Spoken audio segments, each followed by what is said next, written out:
తెల్లవారుజామున వాకర్స్ అందరూ వాకింగ్ చేస్తూ ఉండగా ఒక్కసారిగా రాజేష్ అనేటువంటి ఒక వ్యక్తి చందు రాథోడ్ తన భూ వివాదాలు ఉన్నటువంటి నేపథ్యంలోనే ఇద్దరు కూడా ఒకే రాజకీయ పార్టీలో పనిచేస్తున్నారు. ఇద్దరికి మంచి పరిచయం కూడా ఉంది. సో భూ వివాదాలే ప్రధాన కారణంగా ఉన్నటువంటి నేపథ్యం రాజేష్ అక్కడికి చేరుకొని వాకింగ్ చేస్తున్న చందు రాథోడ్ కళ్ళలో కారం కొట్టి గన్తో ఫైర్ చేసి షూట్ చేసి హతమార్చాడు. అయితే ప్రస్తుతం ఈ ఘట్టమైన పోలీసు అక్కడికి చేరుకొని సంఘటనా స్థలాన్ని పరిశీలిస్తున్నారు. కుటుంబీకులు కూడా పెద్ద ఎత్తున రోధిస్తూ ఉన్నారు. భూ వివాదాలే ప్రధాన కారణంగా తెలుస్తోంది. ముందుగా అందరూ కూడా సైకో కిల్లర్ అని భావించారు. కాదు, ఇది చందు రాథోడ్ టార్గెట్ గానే పక్కా ప్లాన్ తోనే హతమార్చేటువంటి ప్రయత్నంతో అక్కడ వచ్చినట్టు తెలుస్తోంది.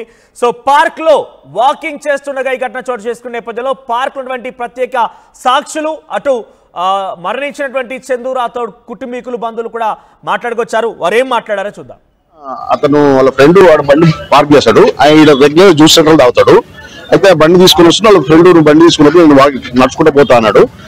ముందు పోగానే వాళ్ళు ఆల్రెడీ బండి పెట్టుకుని అడిగారు. ఇక్కడ వాళ్ళు కళ్ళకి ఇట్లా కొట్టగానే ఆయన వామ్మ అనుకో బాగా ఏడ్చుకుని ఉక్కొచ్చుకొచ్చేవాటిని ఇసుకలో పడ్డాడు. ఇసుకలో పడగానే 4 రౌండ్లు ఫట్ట కొట్టి వెళ్ళి మళ్ళీ ఎమ్మటే అదే బండి షిఫ్ట్ బ్రౌన్ కలర్ ఉంటుంది వెళ్ళిపోయింది.